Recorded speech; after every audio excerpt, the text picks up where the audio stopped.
औज़ुबिल्लाहिमिनश्शैतानिर्रजीम बिस्मिल्लाहिर्रहमानिर्रहीम। Spiritual talk के मुअज़्ज़िज़ सामीन, अस्सलामु अलैकुम वरहमतुल्लाहि वबरकातुहू।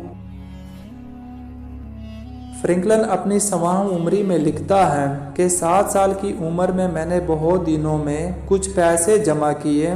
एक लड़के को सीटी बजाते देखा जो मुझे बहुत पसंद आई।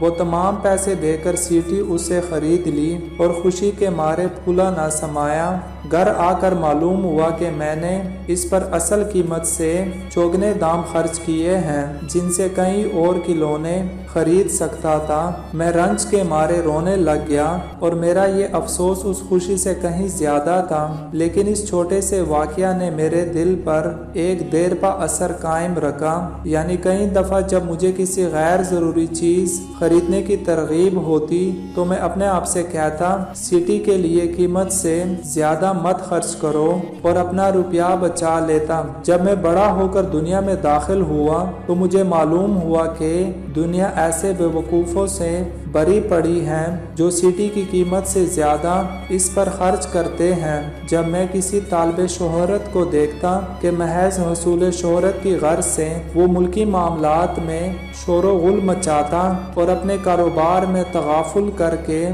माली नुकसान उठाता है, तो मेरे दिल में यह ख्याल आता कि ये सिटी के लिए ज़्यादा कीमत खर्च करता है। अगर मैंने कोई ऐसा आदमी देखा जो नफीस लिबास, नफीस सामान और शान शौकत पर मस्त था और इन चीज़ों के लिए उसने कर्ज लिया था और अंजामे कार जेल खाना में भेजा गया, तो मैं ख्याल करता, अफसोस इस शख्स ने कितनी ज़्यादा कीमत सिटी के लिए दी है। अलगर्ज मैंने नतीजा निकाला कि दुनिया में इंसानी तकालीफ के बड़े हिस्से का सबब ये है कि लोग मामला की कीमत लगाने में गलती करते और सिटी के लिए मुनासिब से बहुत कीमत देते हैं।